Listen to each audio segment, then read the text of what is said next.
Hello friends, this is Vandana and welcome to my YouTube channel Maa Saraswati study centre.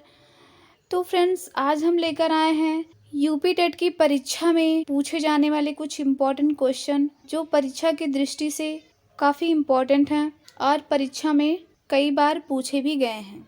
तो ये question व्यक्तिक भिन्नता से संबंधित हैं जो परीक्षा में पूछे जाते हैं। व्यक्तिक भिन्नता से काफ़ी क्वेश्चन पूछे जाते हैं पेपर में। बाल विकास का क्वेश्चन है, ये साइकोलॉजी के इम्पॉर्टेंट क्वेश्चन हैं। तो वीडियो शुरू करने से पहले अगर आप चैनल को सब्सक्राइब ना किए हो तो प्लीज़ चैनल को सब्सक्राइब कर लीजिए और बेल आइकन को भी प्रेस कर लीजिएगा ताकि नोटिफिकेशन पहुंचते रहे आप सभी तक। तो सीडीपी के ये क्वेश्चन यूपी टेट की परीक्षा में कई बार पूछे भी गए हैं। तो चलिए शुरू करते हैं। पहला क्वेश्चन है, लंबाई, भार, त्वचा का रंग, पैरों, आँखों एवं बालों का रंग में विविधता तथा विचलन को कहते हैं। क्या कहते हैं? भावनात्मक अंतर, भौतिक अंतर, मानसिक अंतर, इनमें से कोई नहीं। तो क्या हो जाएगा? लंबाई, भार, त्वचा, पैर, आँखों का रंग, बालों का रंग, तो ये सब कौन सा अंतर हो जाएगा? ये सब भौतिक अंतर हो जाएगा। ठीक है, ये सब क्या हो जाएगा? भौतिक अंतर। भावनात्मक अंतर से भाव में कोई अंतर हो, मानसिक अंतर कोई मानसिकता के दृष्टि से कोई अंतर हो तो ये कहलाएगा। लेकिन यहाँ पे अगर लंबाई में, भार में, त्वचा का रंग, आँख या फिर बाल, ये सब में अगर विविधता है तो वो सब क्या हो जाएंगे? भौतिक अंतर हो जाएंगे। ठीक है, चलते हैं नेक्स्ट क्वेश्चन पे। अगला क्वेश्चन है, पृथक पृथक संजातीय समूहों के व्यक्तियों के प्रति बच्चों की आवृत्ति साधारणतया आधारित होती है। पृथक पृथक समजातीय समूहों के व्यक्तियों के प्रति बच्चों की आवृत्ति साधारणतया होती है उनके अभिभावकों की चित्तवृत्ति पर, उनमें समकक्षियों की आवृत्ति पर, दूरदर्शन के प्रभाव पर, उनके सहोदरों की आवृत्ति पर। तो उसमें आंसर क्या हो जाएगा? उनके अभिभावकों की चित्तवृत्ति पर होती है। ठीक है, इसमें क्वेश्चन क्या है? पृथक पृथक समजातीय समूहों के व्यक्तियों के प्रति बच्चों की आवृत्ति साधारणतः आधारित होती, तो कहाँ पे? उनके अभिभावकों की चित्तवृत्ति पर होती है। तो चलते हैं नेक्स्ट क्वेश्चन पे। अगला क्वेश्चन है, तो क्वेश्चन है, विभेदक परीक्षण का उपयोग किस मनोवैज्ञानिक ने भारतीय अनुकूलन के अनुसार विकसित किया? विभेदक परीक्षण का उपयोग किस मनोवैज्ञानिक ने भारतीय अनुकूलन के अनुसार विकसित किया? पहला ऑप्शन है होरेस, दूसरा है वालास, तीसरा है जेपी गिलफोर्ड और चौथा है जेएम ओझा। तो विभेदक परीक्षण का उपयोग किसने किया भारतीय अनुकूलन के अनुसार?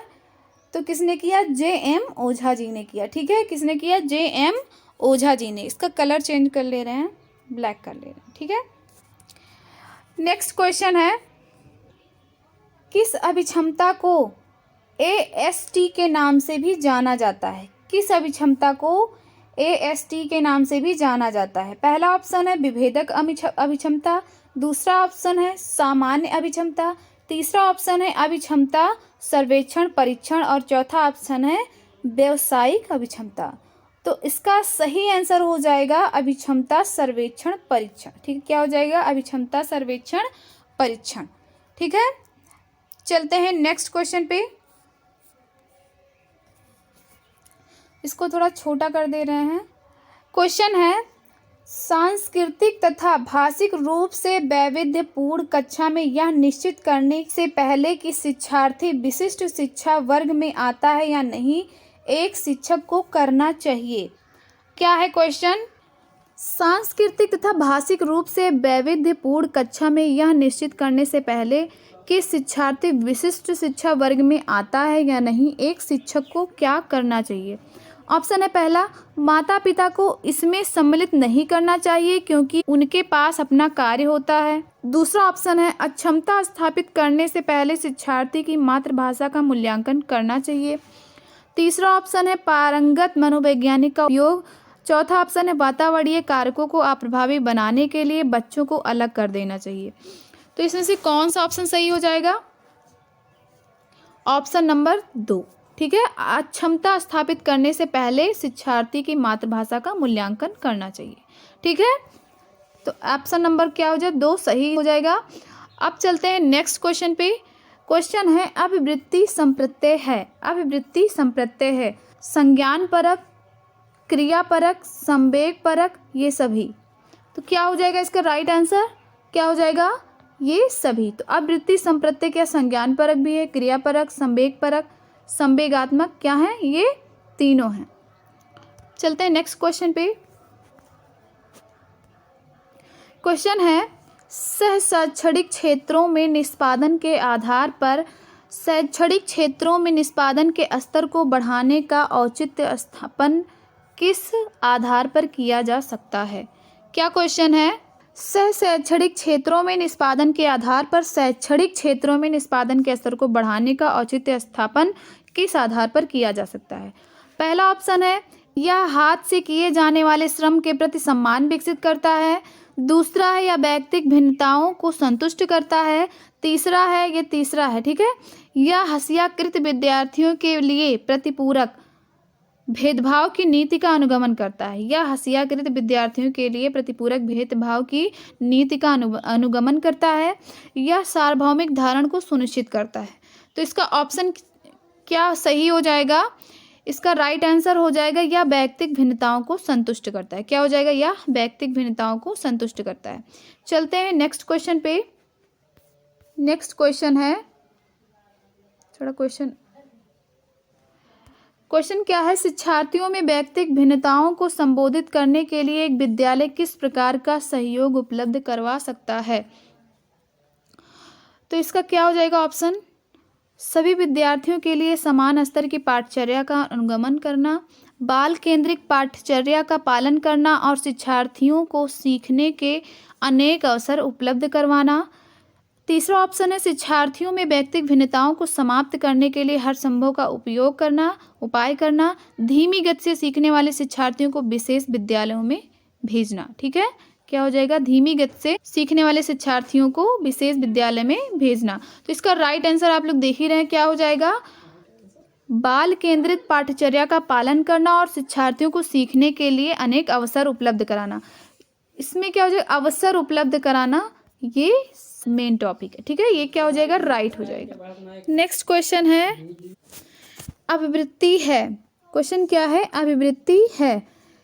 ऑप्शन है एक भावात्मक प्रवृत्ति जो अनुभव के द्वारा संगठित होकर किसी मनोवैज्ञानिक वस्तु के प्रति पसंदगी या नापसंदगी के रूप में प्रतिक्रिया करती है।